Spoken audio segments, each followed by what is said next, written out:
Ladies and gentlemen, boys and girls, Majitana Bungwana, welcome to it. Is another edition of Sporting 101. And yes, definitely we're going to chat rugby for sure, because things happened this past weekend, man.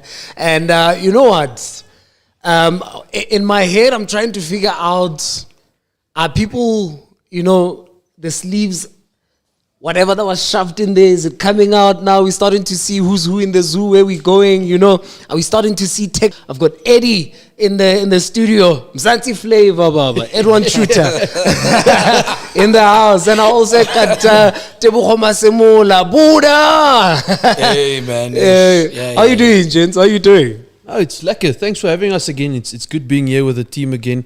It's good having my main man here. They call him my left hand man. Yeah. So it's good having him here as well. He's got the rugby knowledge. He always says he's the plate, I'm the food inside of the plate. Oh, that's interesting.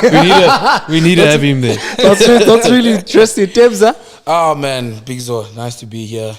Back again. Yeah. After this past weekend, I started losing hair, as everyone can see. I thought I should get that out of the way first. But it's definitely good to be back, man. Yeah. Another session, and we go back at it again. Where did you check out the game this weekend? Where did you check out the game? Oh, no, I checked the game out in Pretoria. Yeah. So, I had to go there. An incident at home with moms that's a bit sick. So, I was in Pretoria, but I got to watch the game with the whole family, yeah. Oh, that's cool. Eddie, where did you check out the game? Yeah, well, I did the same. Right here in the City of Roses, the old people came to visit, and it's always good to just wind down on a Saturday evening. Yeah. I was glad that the game was on a Saturday and not on a Sunday, even though it was long weekend. Yeah. But it's super great to have rugby on a Saturday again. For sure. The World Cup even. I mean, that's brilliant. Yeah, but before we get there, right, there was something, as much as we were enjoying the World Cup, some were enjoying football, your MTN 8 and all of that. In Bloom, we had the international softball tournament that was happening at Clive Solomon in Heidedal. It played for 4 days. It was quite interesting. I've never watched softball. I've never been into softball. It was my first encounter now with the sport up close and personal, and I can tell you, I enjoyed that sport. But what is most importantly, we had a conversation with the president of Softball South Africa just to find out how's the sport doing, throughout the country, not only in the Free State where this tournament was hosted. So this is what he had to say. So I'll trust Shimza to play us that clip where I was having that conversation with the president of softball in South Africa. And it is very important to make sure that before football in South Africa, that there Mashilo Mazitela, who's next to me. And that Mashilo, good day and welcome to Free State Online Channel. Thank you very much, Free State Online Channel. We are happy to be hosted. Dada Mashilo, listen, first of all, how do you feel about this 4 days? The success I've seen here. It was amazing to see so many teams play, at one place. This was amazing. How do you feel about the whole organizing of this tournament? I feel good because the tournament has been a success. Here in Free State, the number of clubs that came here, there was a growth in terms of the number of clubs. We had clubs from Botswana, we have clubs from Lesotho, and even in our country, we have got an increase in the number of clubs that participated as opposed to last year. Yeah. In terms of the game itself, across the country, how's it doing in terms of growth? Are we seeing kids playing it in schools? Are we seeing clubs coming in and requesting to be a part of the game? And the consistency of the clubs that exist within your structures, how's that going? It's going very well. I just want to quote Free State as a province. Free State as a province they're busy with the selection of a provincial team that will be participating in the National Schools Tournament coming up in December. And again, here in Free State, we have seen a growth in number of clubs. So, and then there's a league running here in Free State. And again, in the whole country, we're running leagues, provinces. We have national championships, and we have inter-club championships. The sport is growing. I'm happy. In terms of sponsorships, because we know, I mean, I can imagine to host, 33 teams, I mean, 800 beds, these teams have to travel here, transport is used. Are sponsors coming in to boost, the game, because we need that as well? Yes, we do. We do have sponsors in kind, not yet in monetary terms, but we have the commitments by clubs, people who pop up their money to come and play here. And I must say that in terms of sports tourism, this month we contributed a lot to the province of Free State. We have taken a number of beds, and today we're celebrating heritage, and we're looking forward to the private sector to continue to support our sport, monetary and otherwise. Finally, Tate Mashilo, I loved what I've seen here. And low key, I thought to myself, if I was still young in school, I would definitely pick softball because it has got nothing to do with how big, how small you are. I've seen pitches quite big and throwing some nice, making sure that they dismantle the batsmen right there. What would be your message to young kids that can come in and play the game? What would you say to them? Because we need youngins to come in and play to make sure that the sport continues. I would say, in particular to Free State, let them follow softball leagues. Every weekend, league games playing here, and let them follow. This is the sport that teach young kids discipline and academia. Lots of people that we have seen playing today are in their own right academics. They are professionals. They're middle class. Yeah. But we saw them playing. That's one thing that softball gives you. It gives you life after 35 years. Most definitely. I spoke to a lady who's been playing softball for 40 years and she's 76. I was like, yo, and she was having a time of her life. So we really thank you, El Presidente, for what you're doing with your team, for bringing this tournament to the Free State. But most importantly, thank you so much for this conversation. Thank you very much. We are in this thing together.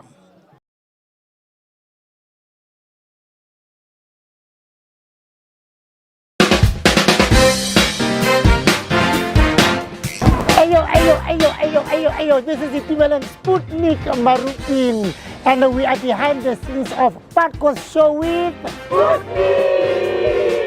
Don't forget, every Sunday at 6 o'clock, FS Online, baby. We're bringing you the nice interviews, funny, relaxed, family orientated. So come and join us, because me, Uncle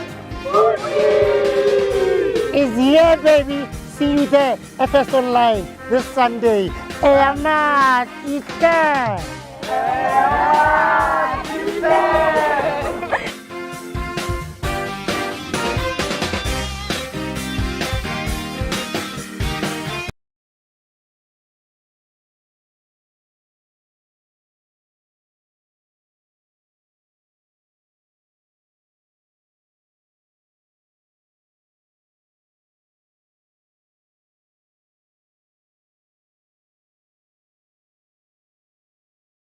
There is and Bigs of P, the greatest is my name. And earlier on, I told you that I've got guests in the studio. We introduced them. They're familiar to your faces because we did the first show with them. And I'm talking about none other than Eddie as well as Tebogo. And when they're here, it's rugby all the way. We're talking rugby.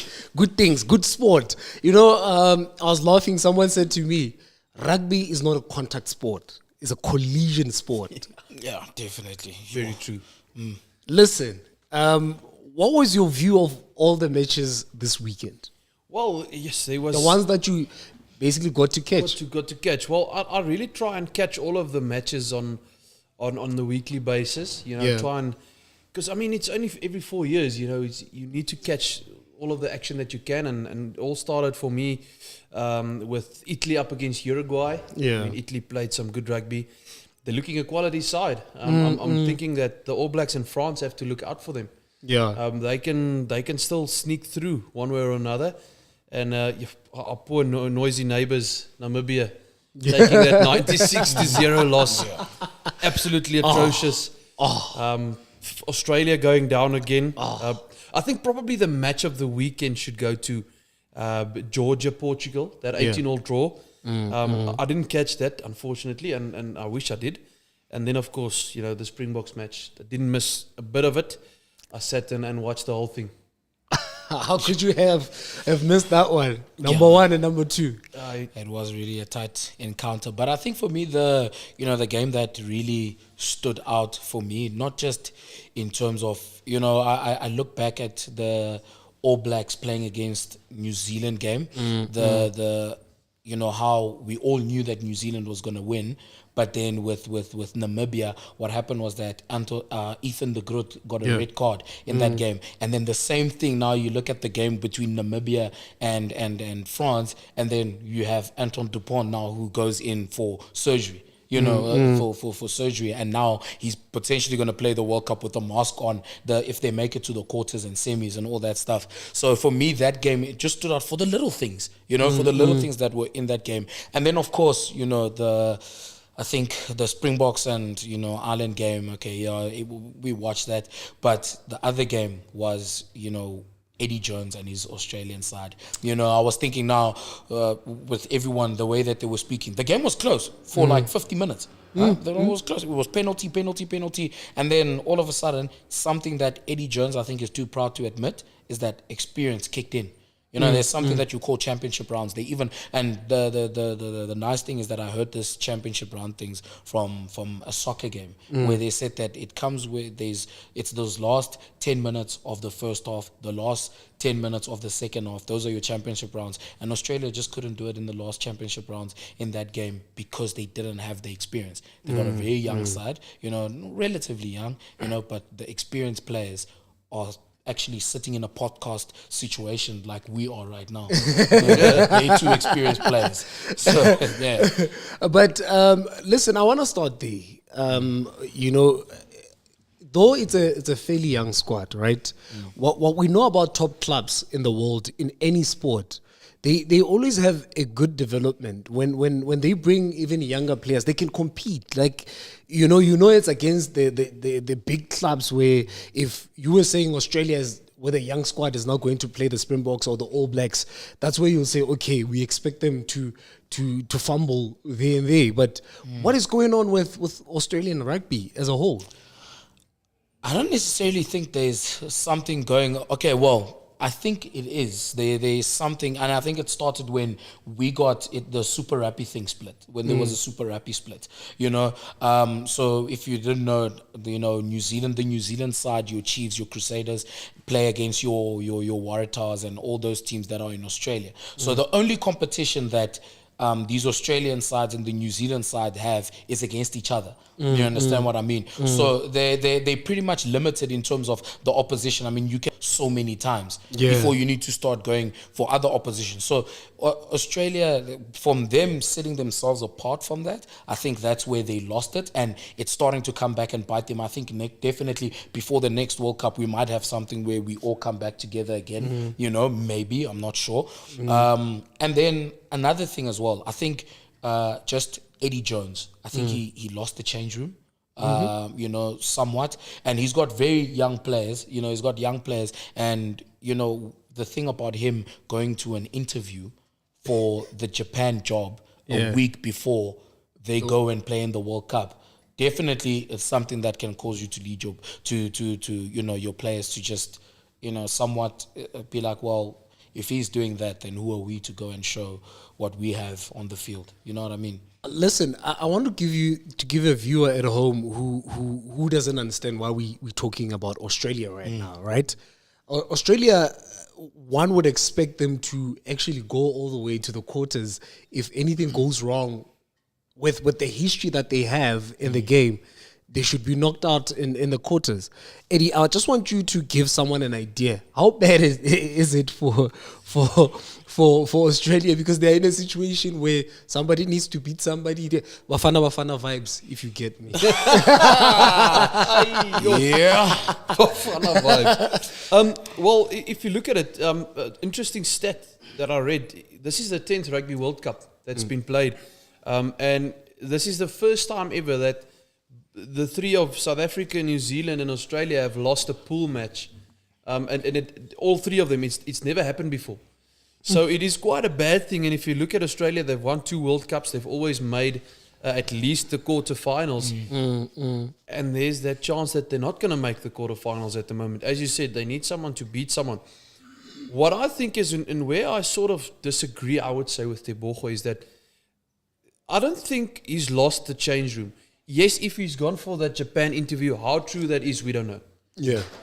What I think is he's looking forward in two years' time, they're going to have the tour of the British and Irish Lions, which is a massive, once every 4 years thing, where all of the British Islands come together and they form a team. It's between England, Wales, Ireland, and Scotland. And so, of course, the Springboks won that series back in 2021. And their next target is now going to Australia. So I'm thinking that Eddie Jones is eyeing that. And then 2 years later, in 2027, Australia hosting the World Cup. So I'm thinking that he says, he said in an interview, he knew that he was not going to win the World Cup with the group that he had. And I sort of have to agree with him. He didn't have quality players to win the World Cup. So what is he doing? He's giving them experience at a World Cup. They're tasting that defeat. So they know what it tastes like. So they know what they need to work towards. A guy like a Carter Gordon is young. I'm giving you my word that in a few years' time, he's going to be a top class flyer. Just giving the time to develop. I think as well, when we go back to that point, I think once again, I'll have to disagree, in terms of, I'll definitely disagree. And you'll know, coming from, the fact that we both coaches and all that stuff, we coach relatively young players and all of that, with players, whether it's a professional or not, you have to give them, you need to be believable. You know what I'm saying? And most of the times where there is smoke, there's fire. You understand what I mean? Like you said now, yes, the prep for the British and Irish Lions tour, that can be the thing where it's like, okay, well, he's looking to build and all of that stuff. But you look at how it's going. And I once had a chat with one of the coaches that I coach with and say that Eddie Jones' period of coaching at that level in terms of World Cup, I think you have basically an 8-year span where you can coach there for 8 years. Yeah, they call it a life on the shelf, a shelf life. Yes, a shelf life, and it's basically 8 years. Yeah, so I think it's so 8 years is like what, 2 World Cups? Yeah. And then you sort of rugby changes so much, and I'll get into that a bit later of how I'm seeing rugby change in front of my eyes at this current World Cup, and it's a thing that changes, the tactics, and it's in any sport. It's that way. A guy like if I need to look at football, Pep Guardiola is amazing at what he does. Yeah, he's got the financial backing, but he knows how to use his players. There's going to be a time where someone else is going to come into the Premier League and they're going to dominate them, because then what he's done is becoming irrelevant. Yeah, true. Listen, let's jump to the one that's the most important, the one that South Africans are sitting there just asking themselves, what happened? And with that question being asked, one is like, what are our chances, in this World Cup? And because as much as Ireland is number one, I don't think South Africans thought that we would lose to Ireland. Yeah, well, I think we believed in that. But if you go and look closely, South Africa didn't play with the characteristics that we used to see. We ran the ball out of our own half. We didn't kick as much. We took silly penalties where we actually knew we didn't have the players to go for post. We said, listen, let's go for post. I mean, Faf de Klerk taking a 50, what was it? 56 meter kick. I mean, where in your life have you seen that? Playing out of your own half. Giving the ball air, playing it to the wings. From your own half. I've never seen that before. What I am thinking is that there's a lot of positives to take out of this. Yeah. We defended quite well. I think, the try that we conceded, sorry about that, but we defended well. We played a good brand of rugby. We played interesting rugby, entertaining rugby. So I don't think we're out of this World Cup. Actually, I think we didn't care that much. And Tebogo will say, Edouard, I'm agreeing with you now. I'm agreeing with you now on this point where they didn't care about losing. Sorry to cut you there, but I like I mentioned earlier, have you ever seen a side care less than after that loss? It was just like, okay. You know what? When I saw that, I went as far back as when Eddie was saying, "Look, it's a case of who would you rather meet in the quarterfinals? Do you wanna come against France? Do you wanna come against New Zealand?" And I started thinking, maybe they were just taking a back seat, just letting Ireland do. But what is it that Ireland did right against South Africa? Also, because we can't take that away.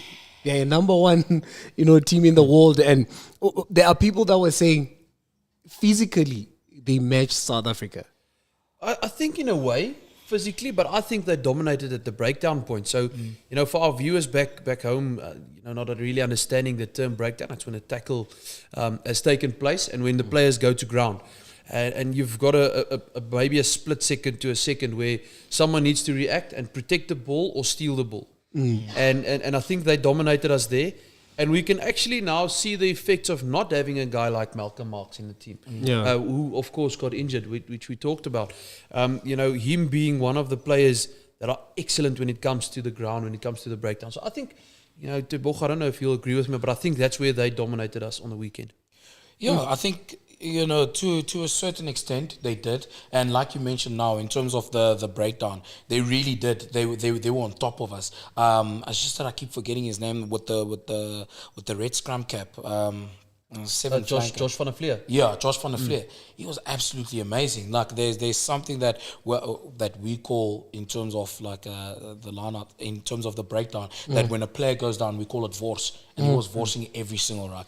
The moment where there was a breakdown, he would just come in there and clean everyone away, and you could see their confidence starts to pick up, especially when now the likes of Eben were getting on the ball, and then they would just go in. It was one tackle, but that one tackle on that kind of player shows you that it's a side that was very confident. But you look at it again when we put on the likes of Ox and your Trevor, we scrummed them to pieces. So they had dominance in certain, but like you said, we didn't play with the characteristics that we normally have. You normally don't touch our breakdowns. And the funny thing is, Josh van der Fleer has been so silent in this World Cup. He was the 2022 World Rugby Player of the Year. In that first two fixtures, I think in the first one he didn't play. In the second one, he didn't really feature. And then when that game came, so he's a guy with absolute BMT. So that big match temperament comes naturally to a guy like Josh van der Fleer. Look, people were starting to talk about money again. Saying we should have put Andre Pollard in there instead of him. What do you guys make of that? And I'm saying this because of what you guys are saying to say. I mean, it looked like South Africa didn't really, they were not really about this match. Even if Ireland won, they just didn't care. But you have people that watch rugby now going at players, going, what was Faf doing in this game? Where was Faf in this game? Where was Money? What was, picking on players? What do you think of his performance? Do you think, should he be the guy to be sacrificed for Andre Pollard to come in? Well, he's the only guy that you can sacrifice. It's the only position. Unless you want to do an England where they play Farrell on 12 now and then, and you do that, but I don't think him coming out of injury, Andre Pollard, you don't really want to risk him playing a position like 12 or 13 or even fullback. You don't want to take Damian Willems out. So honestly, if I need to say what to do, I would say you start Manie Libbok and you have Andre Pollard on the bench, because you want that brilliance that Manie Libbok gives your backline. Just the magic where he finds his wings with cross kicks, where he gets the backline on the move. He's just exceptional when it comes to that. He even put on a few hits. I don't know if you saw that. He took down guys like, he was in the mix when they had to take down Bundiaki. He played amazing, huh? Bundiaki is just, he's beast. Different level of beast. Yeah. But I need to be honest with you. It was just that one break in the match. The rest of the time he was kept silent. And it was one missed tackle by, I think it was Jesse Creel. So I'm not saying we need to get him out of the lineup. I just think that start with him, get that flair from the start, get the points, get the tries, and then you bring Andre Pollard on second half, and you get him to, go for goals. So unfortunately, then you're going to have to play a 5-3 split on the bench. Are they willing to risk that? Well, only time will tell. I have to say, literally, 5 hours or 4 hours before, I would have, somewhat agreed with what you were saying in terms of who to start and all that stuff. But so we were going through squad selection for this coming weekend and all of that stuff. And the physiotherapist said to us that the player that's coming from injury, you rather want to start with him because starting with him, so you rather start with Andre Pollard because in case he gets injured again or the same injury that's giving him problems strikes again, you can substitute him for a player that that can last the whole game. You know what I mean? But I think, for But in that case, you still need to play that 5-3 split on the bench. That's the Because problem. then you're going to have to have a guy like Mane Libbok in your side because you need a recognized and a 9. And then and a 9 utility. and an out and a utility back. So it's a tough. risky thing. Yeah, it's tough. But all in all, I think when we mention how the Springbok, I think to not care or care less or not to give anything for the game is a bit harsh, in terms of the words to use. But I think, like Eddie said in the beginning, they didn't really play to their characteristics. So, of course, the people that if you watch rugby and you sit down and you analyze the game, and not even analyze, but a basic rugby fan will watch that game and be like, this is not, firstly, the Springboks that people talk about. Yeah. And secondly, this is not how they can play. So, yes, Money missed, Faf missed, but when you look at a side like the Springboks, we always say that 3 points is an option. We rather go for more and then try and do so. But once again, they chose to go for a kick from 56 meters away, and then they try to, see if they can get that. It doesn't really make sense. So, no, just let Money do his thing. Which brings me to another thing that I picked up as I was watching that game. It's like our defense was more focused than our attack. When you looked at how they were defending, it's like this was like a practice match. But in terms of our attack, are we at the top of our game yet, or we still need to put in work? I don't think we're on top with anything. You're saying that our attack and our defense. Alex Ferguson always said that attack wins you matches, and your defense wins you titles. And I honestly believe in that. And it comes to rugby as well. If you've got that defense set and you know how to defend, you're good. And then you just need to get the points. So you need to work on that attack. So yeah, definitely we need to work a bit on that. I think especially when we have a line out and we're mauling, I think we need to work on that as well a bit. But honestly, I think there's a lot of positives we can take out. We are to face Tonga, right? In our next match. In our next match. In that game, what should be the focus now? Because from there, we're going to, the quarters where now it's one chance, chance only. Yeah, I think the game against Tonga, even though everyone is expecting us to win that game, for some reason I have this nervousness inside of me because of what happened with Japan when we played them last time, and I'm like, well, we need to win Tonga. We need to beat them. But do you know what happened in 2007 against Tonga? Also in France. Yeah. We almost lost against Tonga. Yeah. We beat them 30-25. We almost lost to them. That's so insane. There's that aspect as well. So there's that thing. So, but yeah, I think in the game against Tonga, I think that will be, for me, I think that would kind of be like Rassi's little lights that he uses. I think that would be a nice little tester just to put in Andre Pollard, who's coming from injury, just to put him in, let him play, give him a nice little 50 or 40 minutes, see how he hangs, and then after that, make the change with Money, let him come back in, and then after that, Play we his see, game. Give an opportunity to Kane and Moody again, I think, on outside centre. Maybe start Dion Fourie on hooker. Yeah. See how he takes the pressure of that. I think you need to go with a guy like Kobus Reinach again. That guy needs to play more rugby. And he plays that side, so in terms of the everything, he's used to it, and he's just got that thing, man. There's some of those. He's got that, that X factor. He's got that thing that when he's on the pitch, you always feel like something is possible. He's like a Grant Williams, but just with more experience. You know what I mean?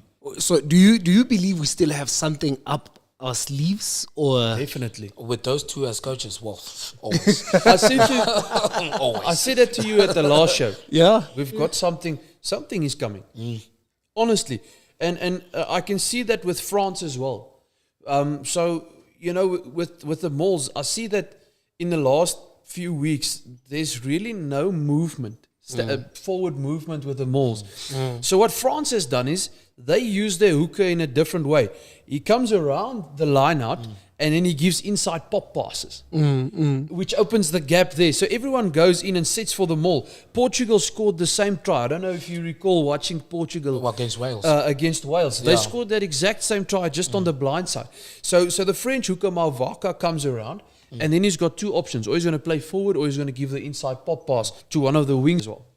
man. I like the fact that you're using France as an example, because it's the team that we most. Who has a better chance, like to progress to the next round? Well, poof, If you 50-50 actually.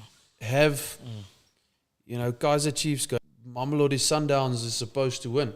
Yeah. And that's exactly how it's going to be. It's going to be loud. It's going to be an away fixture for us. Stade de France is going to have 80,000 or what people in that stadium watching. And that's the risk that you're running there. You're going to have all of these French people. So, honestly, I think we can move past. But it's going to be a very, very tough match. I definitely think it's gonna be a tough one. But for some reason, I think in terms of how we play and all of that stuff. You know what? There's a video of Rassi's field. Yeah. For that game, we need to go and break him.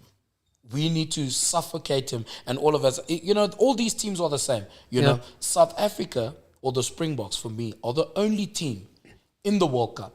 And maybe Eds can say that there's another one because I'm focusing now on the box alone. I say that the Springboks are the only team that from 1 to 15 you are like, I need to focus on each and every single player. But you go to teams like France and you watch how France played their game. Take that man out, suffocate him, and that's what I think. That's exactly what we tried to do. We just didn't do it successfully. Yeah, but I think, but you also have New Zealand that's most likely going to face Ireland, right? And everyone has been looking at New Zealand like since they lost to France. When you look at Ireland that played the Springboks, and you look at New Zealand that's still in the World Cup and still playing, and lost against France, what do you make of that match when those teams come together? Honestly, as a rugby spectator, I hope that the All Blacks come into the party. I really hope they sort out what they need to sort out and they come to play. And if they beat them, they beat them. If they beat Ireland, we are definitely going to play them in the final. I think the winner of that match, Ireland and New Zealand, the winner of that match is going to go to the final because they need to play the winner of, at this moment, someone like England and Fiji. Or Australia if they do make it. No. Or Australia if they do make it. Listen, I don't think. Let's be honest. Like, I don't know. Miracles are things of the Bible. At this point, this is what they want. I definitely do think that Fiji and New Zealand game. I love that we're already predicting and who's making it into the quarterfinals and all that stuff. I love it. But I think as well, whoever makes it out of the France and Springbok game is also going to the final. I think that the final I think is going to be between Pool A and Pool B. And I definitely think that if we make it out of that group and New Zealand make it out of that group, we're playing New Zealand in the final. And there's a very strong possibility, if it stays like this at the moment, that the same four teams that played in the 2019 semi-finals can play exactly the same fixture in this World Cup. There's a strong possibility that South Africa can go and play Wales in the semi-final and England play New Zealand in the other semi-final. Now, just imagine that. Just imagine England come and beat New Zealand. We all threw them away. I mean, that's going to be crazy stuff.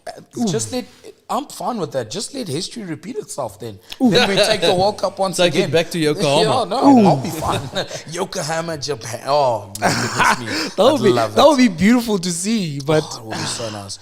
I want a final that, you know, that gives me chills when I watch it.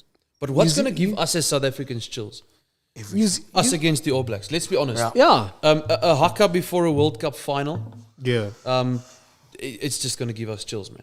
In France. But New Zealand, they must stop doing that thing. It's not an exciting. Can I tell you with the New Zealand haka? Now I've been watching how they've been doing the haka. You know, every game that they've played. Yeah. You know, and the games leading up to the World Cup, and everyone knows how the haka is. You know, it's a challenge, okay, and until the game against Namibia, and I know we expected them to win, but something's changed a bit from the haka. There's less playing around, so you don't see all the moving their heads left and right and sticking their tongues out and looking up into the air. It's more focused. It's a more focused haka, and that's what gives me that thing of like, okay, we're ready to see something now. Okay, because that's what happened, I think, in 2013 with the Tana Umanga and all those guys before that, where they were like, it's getting too much. It feels more like every time they do a haka, it feels like it's a game. Yeah. You know, and they need to start taking it back. And I think that's what they're starting to do now, you know, is that they're just starting to just focus a little bit, just to get that focus away. The haka's not there to, you know, look cool on the camera and all that stuff. It's a challenge, and you need to live up to it. So Let's wrap it up this way. Your standout players, Eddie. Your standout players, Tebogo, and your standout coaches as well. Oof. From this weekend. That's a tough one. I think I'm going to have to go for Bundi Aki that he mentioned. Definitely the inside centre of Ireland. George Ford of England. Louis Rees-Zammit of Wales. And I need to go for a South African as well. I'm going to have to say Mani Lebok.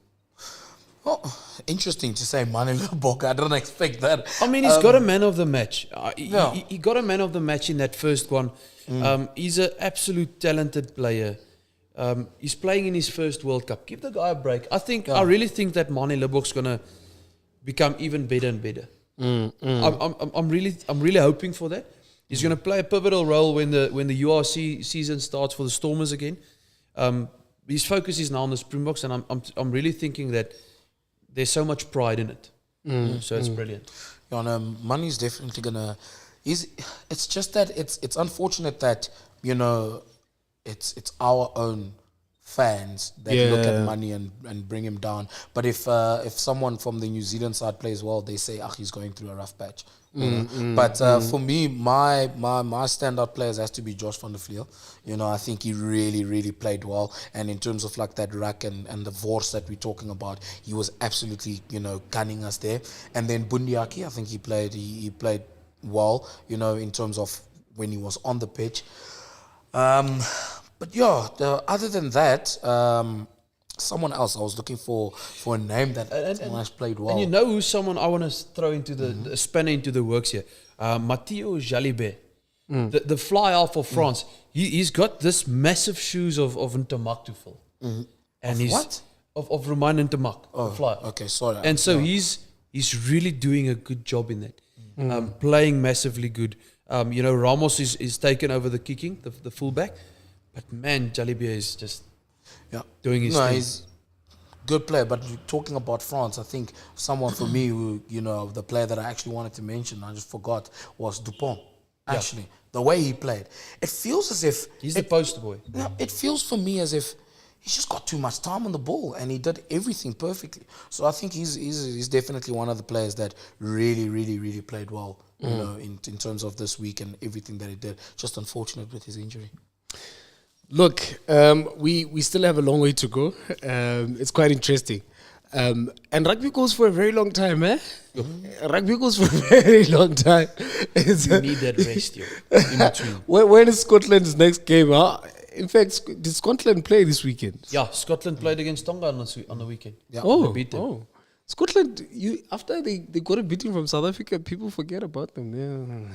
But they still need to play Ireland. Hey, they still need to play Ireland. And that's something that I said, you know, at home. I was like, I wonder if Ireland would be like, hey, don't we want to try and avoid New Zealand? And then it's a different situation because they get in there, Scotland with an upset, and then all of a sudden, whoop, we play New Zealand in the semi-final, in the quarterfinal. That would be interesting. Yeah, it would. Listen, but their pride. Just to wrap it up, let's look into this coming weekend, how teams are going to play in the World Cup. Starting on Wednesday, we're going to see our fellow Africans, Namibia. Listen, that's going to be Come that's on. the one that Namibia came to win. Yeah. If they're going to do that, I'm not so sure. Uruguay has played some good rugby, but I really think this is the one that Namibia can win. They're gonna be gunning that game. And then on Thursday, we've got Japan and Samoa. Interesting game. Oh, very interesting. I'm thinking Samoa can take this one, eh? They can. Japan hasn't been on their best. Yeah.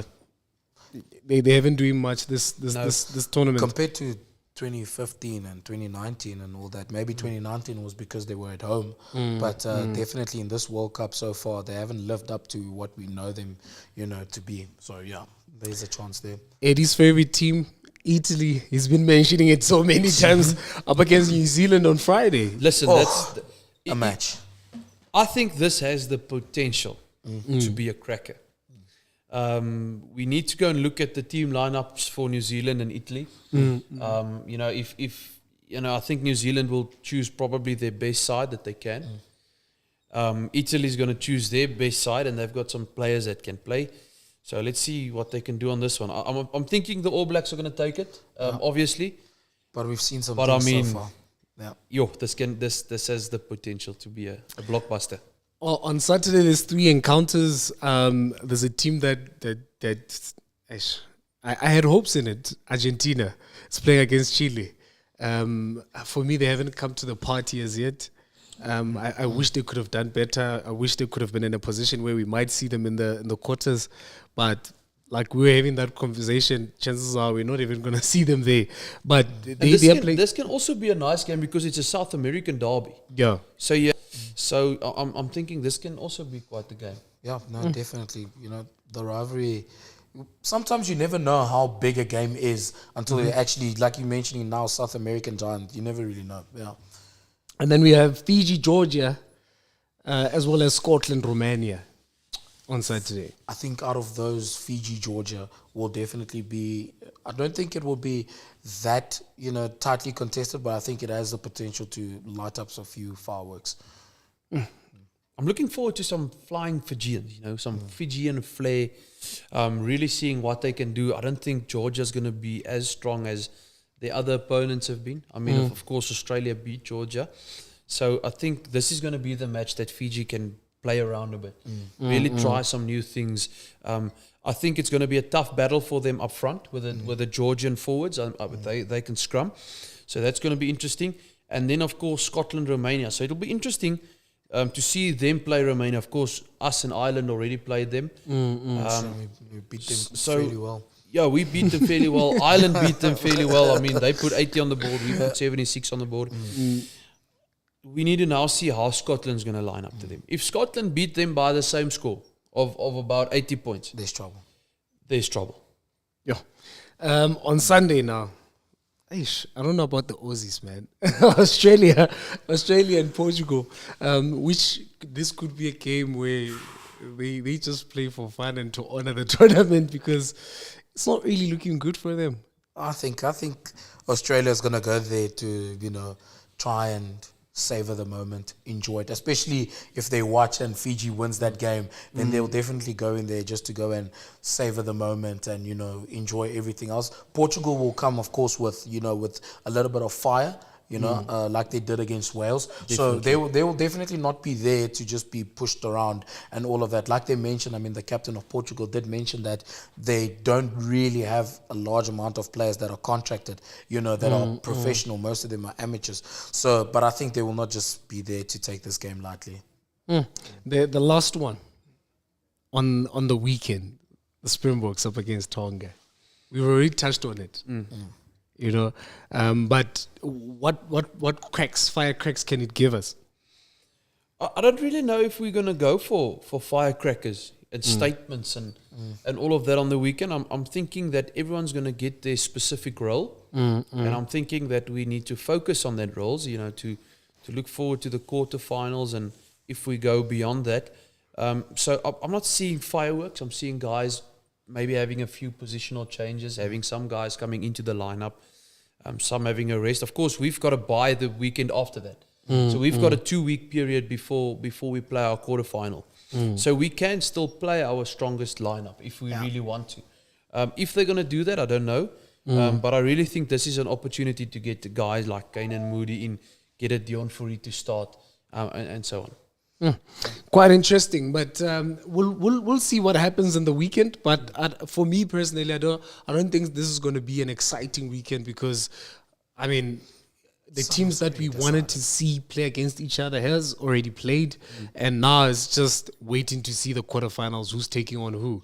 Which at this point, it's a bit quite obvious what might happen, but you don't want to be that guy who, you know, because surprises can still happen. You don't want to miss anything. You don't want to miss anything. So don't miss anything. Make sure that you tune in. You know, because as we as things stand in Group A, Italy is in second position and New Zealand is in third. Potentially. I mean, there's after this week it could stay that way, and we don't have a New Zealand. And New Zealand now. Make my year. Make my year. I don't know if you remember in 2019, Italy was a mess. And I mean, they haven't come out of the group stages ever before. Yeah. Imagine they beat the All Blacks to do that for the first time. In France. That would be such a fireworks. You know what? Make my day, but then after that, it makes losing to To Ireland Ireland very much sour. worse. That makes it sour. Then it just makes it sour. So, Yeah. But gents, thank you so much for having this chat with us and for gracing us with your presence. We always enjoy having you. You know, I enjoy watching the both of you agreeing and disagreeing. You know, Luckily we're not married. Imagine that. I mean, having to share a house, but I mean, he is my right hand guy. He is the plate. I'm the food. Yeah. Always a privilege. Big so thanks for having us, my man. For sure. Most definitely, we're gonna see it next time. We're gonna see it when we go to the quarters for sure. I think we're gonna. I'll talk to the producer. We might pull something nice. Go do a viewing somewhere with a live audience, and we don't just enjoying this chat by ourselves. You know, we enjoy it with a live audience in the quarters. You know, because you'll never know what would happen from there. but we must just enjoy. Sign me up. I'm in. I'm ready. Yeah, for sure. Will there But be you know. food? You know, as always, I don't walk away without saying this. To whom much is given, much is expected. To whom much is expected, much is required. Every champion that is a champion today was once a contender who refused to give up. I'm Big P, the greatest. God willing, I'll see you next time.